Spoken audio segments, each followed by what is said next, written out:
of Sunny Hostin on The View, Tom, basically implicating her husband in this type of a scheme.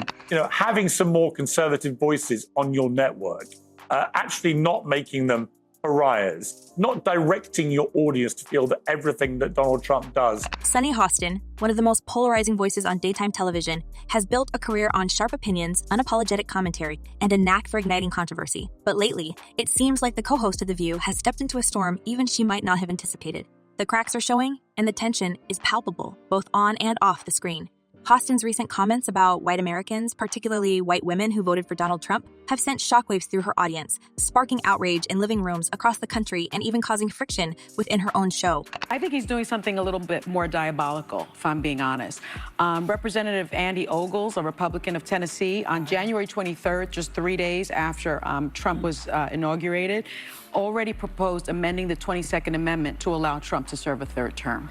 The backlash has been fierce, with accusations of racism, hypocrisy, and divisiveness swirling around her like a tornado. But this isn't just another case of a public figure making headlines for an offhand remark. No, this feels different. This feels bigger. The question isn't just what Sunny Hostin said, it's why she said it and what it reveals about her role on The View, and the troubling dynamics at play behind the scenes. Let's start with the spark that lit the fire. During a particularly charged episode of The View, Hostin declared that she felt stuck in what she described as a racist America under Donald Trump's shadow. She lamented the state of the country, even comparing it to the decision of former comedian Rosie O'Donnell, who moved to Ireland in protest of what she saw as systemic inequality in the United States. Hostin's remarks didn't stop there. She went on to claim that white women who voted for Trump were, in her words, uneducated. The backlash was instant and brutal. Social media erupted with criticism, viewers flooded comment sections with outrage, and even some of her longtime supporters began to question whether she had gone too far. For many, it wasn't just the content of her statements, but the tone, smug, dismissive, and dripping with disdain that made them impossible to ignore. The public wasn't the only group taking issue with Hostin's words. Inside the walls of The View, tensions have been simmering for months, and this latest controversy seems to have brought them to a boil. Alyssa Farah Griffin, the show's conservative co-host and a former Trump staffer, has been butting heads with Hostin on air with increasing frequency. The clashes have been heated, awkward, and at times downright uncomfortable to watch. Anna went in a different direction. But I love the fact that, Manny is younger and he's How much younger is he? Just a little bit. He's like 1 year, isn't he? Like a month or a year or 10 years? No, 5 years. It's more than a year. Oh. Anyway, it's not about me. During one particularly fiery exchange, Griffin attempted to fact-check Hostin's claim about northern border crossings, only to be repeatedly interrupted. Hostin, visibly interrupted. Hostin, visibly annoyed, shot back with exasperation. "Can I finish talking?" The moment was emblematic of the growing divide between the two women, a divide that mirrors the broader cultural and political rift in the country. Griffin's interruptions didn't just irritate Hostin. They seemed to signal a deeper frustration with what many perceive as Hostin's refusal to acknowledge differing viewpoints. Let me say someplace that could really use a lot of cutting. Elon has very many, what do you call it? Government contracts? Yeah. I think, because I don't remember, maybe y'all heard it, but I don't remember looking for an armored car. And I don't remember, I don't. But Griffin isn't the only one who appears to be losing patience. Whoopi Goldberg, the show's moderator and a veteran of live television, has had to step in multiple times to cool escalating arguments, often with a mix of humor and exasperation.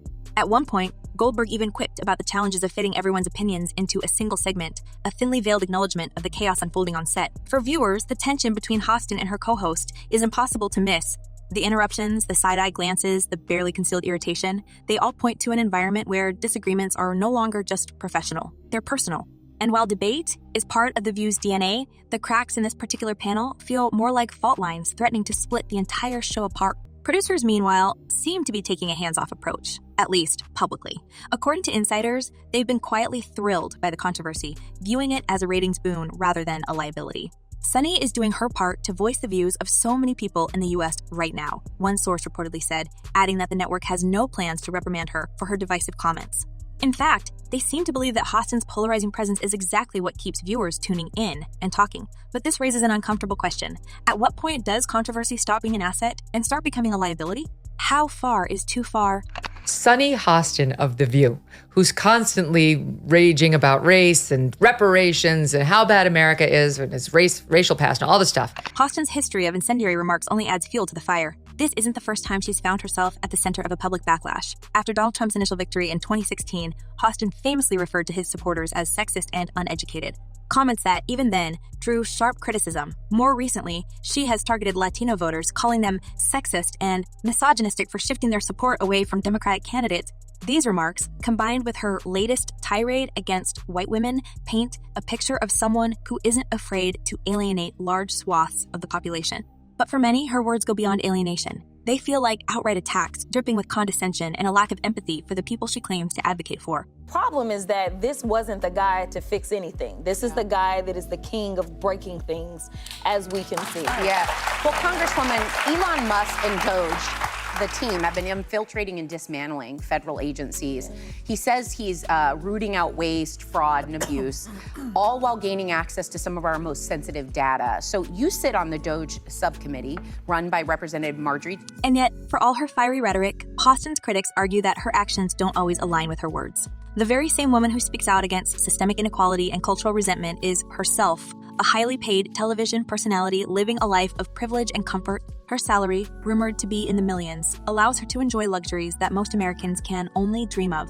This glaring disconnect hasn't gone unnoticed by her detractors, who are quick to point out the hypocrisy of someone who decries the inequities of America while benefiting from its very systems.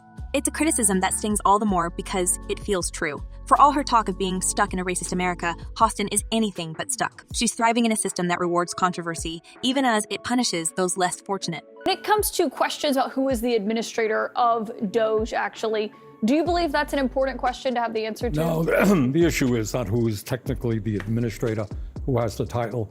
Elon Musk is clearly running the show, the wealthiest person in the world, who has enormous conflicts of interests, who is helping to fund right-wing extremist organizations all over the world. The View's audience, once a loyal and diverse group, now finds itself increasingly divided. For some, Hostin is a truth teller, unafraid to speak out against injustice and call things as she sees them. For others, she's a divisive figure, more interested in scoring political points than fostering meaningful dialogue. The truth, as always, probably lies somewhere in between. But one thing is clear. Sunny Hostin is no stranger to controversy, and she seems perfectly comfortable living in the eye of the storm. Whether that storm will eventually blow over or become the undoing of her career remains to be seen. As the fallout from her comments continues to unfold, one can't help but wonder what's happening behind the scenes. The on-air clashes, the public backlash, the whispers of dissatisfaction among her co-hosts, it all feels like the prelude to something bigger. And just when you think the dust might be settling, another layer of the story emerges, pulling you deeper into the chaos. Because if there's one thing Sunny Hostin knows how to do, it's keep people talking. But the question remains, at what cost? According to the documents, he knowingly provided fraudulent medical and other healthcare services, including arthroscopic surgeries. And just when it seemed like Sunny Hostin's public and professional life couldn't get any more tangled, the headlines shifted focus, this time to someone much closer to home. Her husband, Dr. Emmanuel Hostin, a prominent orthopedic surgeon, found himself at the center of a sweeping federal lawsuit that threatens not only his career, but also the carefully curated image Sunny has built over the years. The allegations, insurance fraud, and not just any fraud. This is a RICO case, the kind of legal action typically reserved for organized crime syndicates and large-scale corruption operations. Suddenly, Sunny's outspoken moral high ground began to look more like a shaky pedestal. The lawsuit, filed by American Transit Insurance Company, is a behemoth of a case implicating over 180 defendants and alleging a complex web of kickbacks, fraudulent billing, and unethical medical practices. Dr. Hostin's name is splashed across the legal documents, accused of performing unnecessary surgeries, inflating medical claims, and pocketing illicit gains. The details are as damning as they are shocking. Patients with minor injuries from low-impact collisions receiving full-blown arthroscopic surgeries, dubious partnerships with ambulatory surgery centers designed to funnel profits into his practice, and worst of all, a paper trail that the insurance company claims paints a clear picture of intent. So he was scamming insurance companies from taxi drivers, Uber drivers, and Lyft drivers. He was performing unnecessary surgeries and then providing fraudulent medical services in exchange. But what makes this case especially unsettling is the alleged involvement of third-party players who helped grease the wheels of this operation. The lawsuit claims that certain law firms, chiropractors, and even physical therapy clinics were all part of the same ecosystem, each playing their role to inflate claims and extract maximum payouts. These partners would funnel patients to Dr. Hostin's practice under the guise of providing specialized care, all while allegedly receiving incentives for their cooperation. If true, This paints a picture of a system not just flawed, but fundamentally rotten. A network of professionals leveraging their expertise to exploit loopholes for profit. And Dr. Hostin? He's positioned right at the center of this alleged web, the linchpin holding it all together.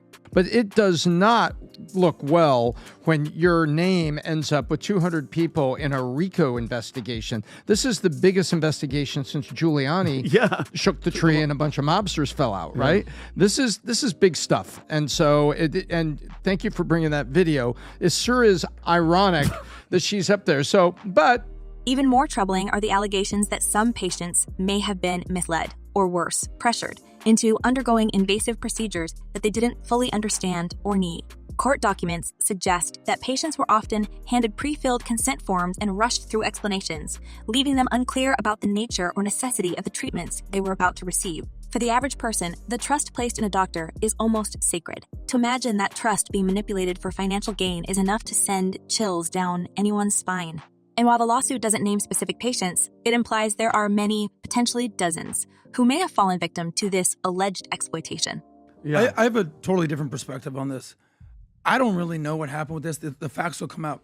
What I have a problem with is the core of who this woman is. Unlike you, I don't watch The View, bro. All I do is see clips. I know you do. It's like twice a day. But here's all I hear from her. America's violent. America's racist. America's bad. Okay. The ripple effects of these accusations are already being felt far beyond the courtroom. Industry insiders are reportedly questioning the oversight mechanisms, or lack thereof, that allowed such practices to allegedly flourish unchecked. How many other medical professionals, they wonder, are engaging in similar schemes but simply haven't been caught yet? The case against Dr. Hostin is being watched closely, not just for its legal implications, but also for the precedent it could set. If the courts deliver a harsh verdict, it could send shockwaves through the medical community, forcing a reckoning with how fraud is policed and punished across the board. On the flip side, if the case collapses or is settled quietly, it risks reinforcing a culture of impunity, where those in positions of power can bend the rules without fear of significant consequences.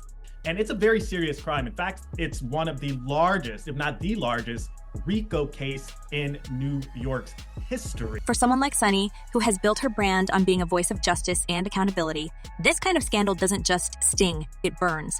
And while she's gone on the defensive, slamming the lawsuit as a baseless attempt by a failing insurance company to smear her family's name, the public isn't so easily convinced. Social media exploded with reactions, many questioning how much Sunny knew, or worse, whether she played a role in any of it. After all, this is someone who has never been shy about flaunting her family's accomplishments, often referencing her husband's medical career on The View as an example of altruism and hard work. Now, those same stories feel tainted, as if every anecdote was just another layer of a carefully constructed facade. Emmanuel denied the allegations via a statement through his lawyer, telling Daily Mail that his client, quote, denies each and every allegation and that the lawsuit is a blanket scattershot meritless. But let's not skim over the lawsuit itself, because the accusations are nothing short of explosive. According to the legal documents, Dr. Hostin allegedly received an investment interest in a Manhattan-based surgery center in exchange for directing patients there, raking in profits while padding the facility's bottom line. The case also alleges that Hostin's practice regularly billed for treatments and procedures that were either medically unnecessary or grossly overpriced. In one cited instance, a patient involved in a minor fender bender, a collision so trivial the car barely had a scratch, was treated as though they'd suffered catastrophic injuries. The insurance company claims this was no anomaly, but part of a broader pattern designed to exploit New York's no-fault auto insurance laws. Now, he's just accused, and this accused in a lawsuit after some time of investigation could ultimately become a federal indictment. That's the apparent. And here's where things get even murkier. The lawsuit doesn't just accuse Dr. Hostin of unethical practices. It paints him as a central figure in a larger scheme, one that allegedly involved dozens of other medical professionals, clinics, and even lawyers. The entire operation, according to American Transit, was orchestrated to maximize payouts while minimizing scrutiny, using a labyrinth of referrals, shell companies, and falsified paperwork. If the allegations hold up in court, this could become one of the most significant medical fraud cases in recent history. And yet, the fallout isn't just legal, it's deeply personal. The timing couldn't be worse for Sunny, whose public persona is already under siege. Critics have pounced on the irony of someone who so frequently champions accountability now being tied, however indirectly, to a scandal of this magnitude. And the whispers don't stop there. Rumors are swirling that Sunny may have known more about her husband's business dealings than she's letting on. While there's no concrete evidence to suggest she was involved, the mere suggestion has been enough to fuel speculation. After all, how could someone so vocal about justice and integrity turn a blind eye to something happening in her own household? Was she willfully ignorant? Or is there something even more damning lurking beneath the surface? The lack of clear answers has only added to the intrigue, leaving viewers and critics alike to draw their own conclusions. Essentially saying that it's a money grab, and they're also going to countersue for millions of dollars, $5 million. Sunny, for her part, has come out swinging. In a statement, she accused American Transit of targeting her family as part of a smear campaign, even going so far as to call the lawsuit frivolous and defamatory. She claimed the company had a history of filing baseless legal actions to avoid paying legitimate claims and vowed to fight back with a counter lawsuit for reputational damages. "We remain unbowed," she declared, framing the ordeal as yet another example of systemic injustice, a narrative that conveniently aligns with her on-screen persona. But the statement, no matter how forceful, hasn't done much to quell the storm. If anything, it's raised more questions than answers. Why, for instance, would a near-bankrupt insurance company risk the cost and complexity of ARICO case if they didn't believe they had a solid foundation?